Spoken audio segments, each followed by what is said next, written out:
Celui qui arrose, une plateforme qui promeut les talents et potentiels. Shalom, shalom bien-aimés dans le Seigneur. Je vous salue au nom de notre Seigneur et Sauveur Jésus-Christ. Je suis Jesse Fouamba, berger à la communauté Les Gagnants d'âme, centre d'évangélisation de Ngiringiri. On est aujourd'hui mardi 30 décembre 2025. Il nous reste qu'un seul jour pour que nous puissions accéder à l'année 2026. Et je bénis le Seigneur pour la vie du visionnaire de notre grande plateforme, celui qui arrose, le révérend apôtre Yves Nathan Kassongo, ainsi que tous les autorités et dirigeants de cette grande plateforme.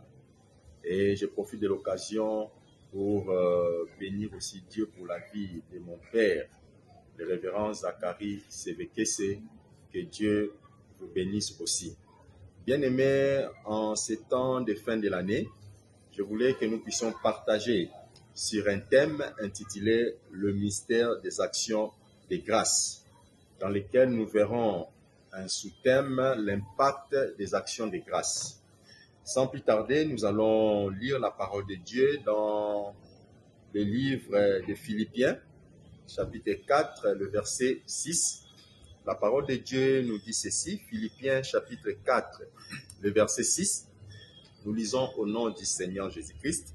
« Ne vous inquiétez de rien, mais en toute chose faites connaître vos besoins à Dieu par des prières et des supplications avec des actions de grâce. » Oh, gloire à Dieu.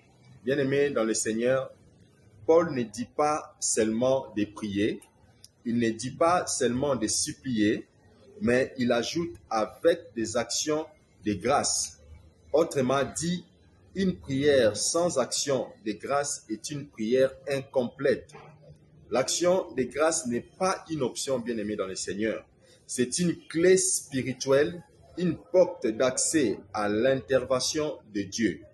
Quand je parle d'action de grâce, je ne parle pas d'un simple merci Seigneur murmuré distraitement. Non, bien-aimé. Je parle d'une attitude de cœur, d'une disposition intérieure, d'une révélation divine. Celui qui comprend les actions de grâce entre dans un niveau supérieur de communion avec Dieu. Bien-aimé dans le Seigneur, l'action de grâce est la respiration de la foi. C'est la preuve que tu fais confiance à Dieu, même quand rien ne semble bouger. Alors, nous allons voir quelques points à aborder. Et s'il faut d'abord expliquer ces textes de Philippiens 4, la Bible dit « Ne vous inquiétez de rien, mais en toute chose, faites connaître vos besoins à Dieu par des prières et des supplications avec des actions de grâce. » Ce verset est une clé du royaume, une porte à la paix et à la puissance divine, bien-aimés dans le Seigneur. Paul parle ici à des croyants qui vivaient des moments d'incertitude, qui vivaient des saisons de combat, des temps de pression, bien-aimés. Pendant qu'ils étaient peut-être persécutés, et au lieu de leur dire de fuir, au lieu de leur dire d'abandonner, mais il leur dit, ne vous inquiétez de rien. Bien-aimés, quelle parole! Pendant que vous passez des moments ou des zones de turbulence, mais on vous dit, ne vous inquiétez de rien. Ne vous inquiétez de rien, cela veut tout simplement dire, ne laissez rien, absolument rien, avoir le pouvoir de troubler votre paix. Car l'inquiétude est un ennemi silencieux, est une arme de Satan pour bloquer le flux de la foi. Quand tu t'inquiètes, tu bloques ta propre prière. Quand tu t'inquiètes, tu te connectes au royaume de doute. Mais quand tu remercies Dieu, tu te connectes au royaume de la foi. Paul dit ensuite, mais en toute chose, faites connaître vos besoins à Dieu. Écoute ceci, bien-aimé. En toute chose, cela veut dire qu'il n'a rien de trop petit ni trop grand pour être présenté à Dieu. Dieu veut être impliqué dans chaque détail de ta vie. Ton foyer, ta santé, le travail, ton ministère, tes projets, mais la manière dont tu les présentes détermine le résultat que tu obtiens. Amen. Paul précise par des prières et des supplications avec des actions de grâce. Autrement dit, il ne suffit pas de prier, il faut prier avec reconnaissance, bien-aimé dans le Seigneur. Donc, il ne suffit pas de demander. Il faut remercier pendant qu'on demande. Comme si quelqu'un qui a déjà obtenu ce dont il est en train de demander. Et c'est là que réside le mystère des actions de grâce. Parce que dans le monde spirituel, remercier avant de recevoir est une preuve de foi. L'action de grâce, c'est dire à Dieu, je sais que tu l'as déjà fait, même si mes yeux ne le voient pas encore. Alors, sans plus tarder, nous allons voir les impacts des actions de grâce. Premièrement, l'action de grâce précède, accélère et précipite l'intervention de Dieu. Bien-aimés, si nous lisons dans Jean 11, 39 à 34, il s'agit de l'histoire de Lazare. Lazare était malade. Lazare qui était l'ami de Jésus. Il est tombé malade. On envoya dire à Jésus que ton ami ou celui que tu aimes beaucoup, Lazare, est malade. Jésus ne s'est pas présenté. Malgré cela, on a envoyé des messages. Jésus ne s'est pas présenté jusqu'à ce que Lazare est mort. Et Jésus a dit à ses disciples que notre ami Lazare est mort. Mais c'est pour la gloire de Dieu. Et quand Jésus s'est présenté à Béthanie, quand les sœurs de Lazare ont vu Jésus, nous connaissons tous leur réaction. Ils ont dit à Jésus, si tu étais là, mais notre frère ne serait pas mort. Et Jésus a demandé là où on l'avait enterré. Quand ils sont partis, Jésus a demandé qu'on puisse rouler la pierre. Et Marthe a dit que ça fait 4 jours, il sentait déjà. Jésus a dit, ne t'ai-je pas dit que si tu crois, tu verras la gloire de Dieu? Pour nous épargner dans des détails, nous savons ce qui s'est passé. Jésus a levé les yeux et il a rendu grâce à Dieu. Il n'a pas fait de prières de combat, il n'a pas parlé à langue. Il a juste dit, Père, je te rends grâce de ce que tu m'as exaucé. Comment expliquer que Lazare est encore dans les tombeaux? Mais Jésus est en train de rendre des actions de grâce à Dieu, de dire que merci de m'avoir exaucé. C'est l'acte de la foi. C'est alors que l'intervention de Dieu a été accélérée et précipitée. Pourquoi? Parce que l'action de grâce a précédé. L'action de grâce a précédé. Et quand Jésus a crié, Lazare sort, Lazare était sorti. Parce que pour Jésus, Lazare était déjà ressuscité. Amen. Bien-aimés dans le Seigneur, deuxièmement, nous dirons que l'action de grâce ouvre les yeux. Là, nous voyons dans le livre de Luc, le chapitre 24, versets 28 à 31. Luc 24, 28 à 31. Sur le chemin d'Emmaüs, des disciples qui se plaignaient à propos de Jésus, qui était mort. Et ils disaient qu'ils croyaient que c'est lui qui allait faire ceci, c'est lui qui allait les libérer, c'est lui qui allait, je ne sais pas quoi, ils ont eu à se plaindre. Et il y a eu une troisième personne qui s'est présentée, qui était Jésus. Mais ils ne l'ont même pas reconnu, bien-aimé dans le Seigneur. Ils n'ont pas reconnu que cela était Jésus. Pourquoi? Parce que les inquiétudes les avaient aveuglés. Ils ont fait marche ensemble avec le Seigneur.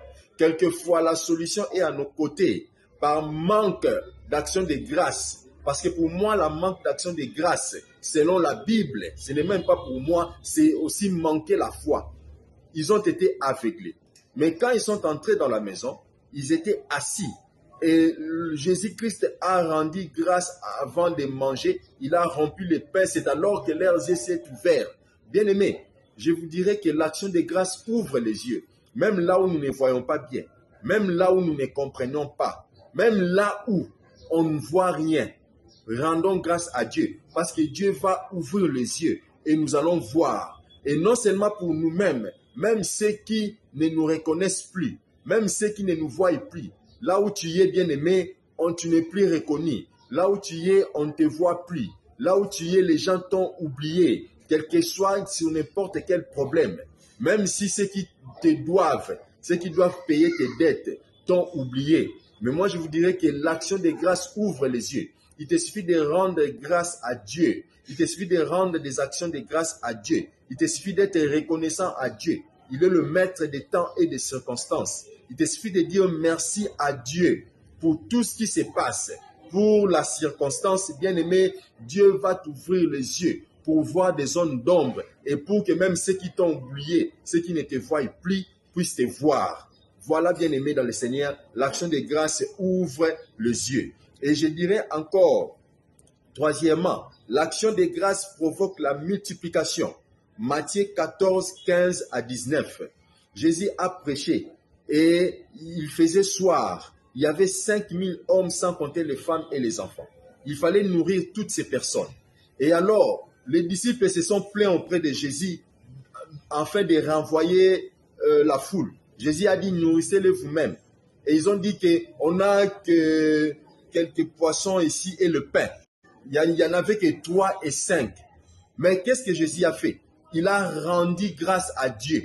Et quand Jésus a rendu grâce à Dieu, il a demandé aux disciples de distribuer.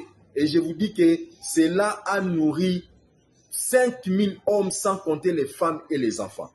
Bien-aimés, les actions de grâce provoquent la multiplication.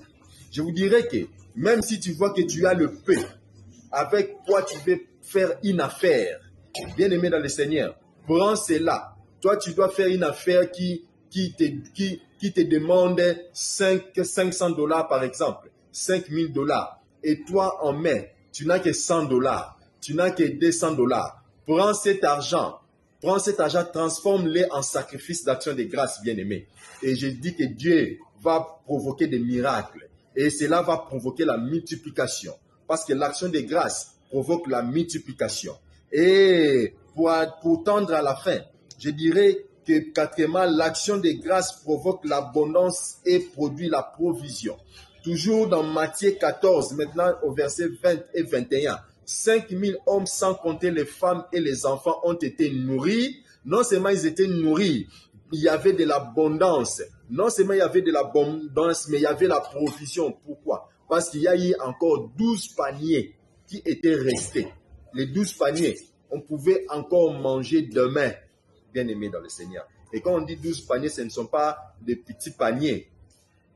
Pourquoi? Parce que l'action de grâce a provoqué la multiplication. Raison pour laquelle, même s'il y a peu, ne voyons pas ce que nous avons à main. Nous devons le présenter à Dieu. Si nous présentons le peu que nous avons à main à Dieu, cela va provoquer la multiplication, cela va provoquer l'abondance et cela va provoquer la provision. Parce que Dieu ne donne pas juste, mais Dieu donne ce qui nous suffit même pour demain. Et si nous voyons l'exemple de la veuve de Sarepta, elle a fait de même. Elle a donné au prophète Élie. Et cela avait provoqué la multiplication. Et non seulement la multiplication, ça a provoqué l'abondance. Non seulement l'abondance, et cela avait provoqué la provision. Parce que pendant tout le temps de la sécheresse, de la famine, la femme n'a manqué de rien pour elle, son fils et le prophète.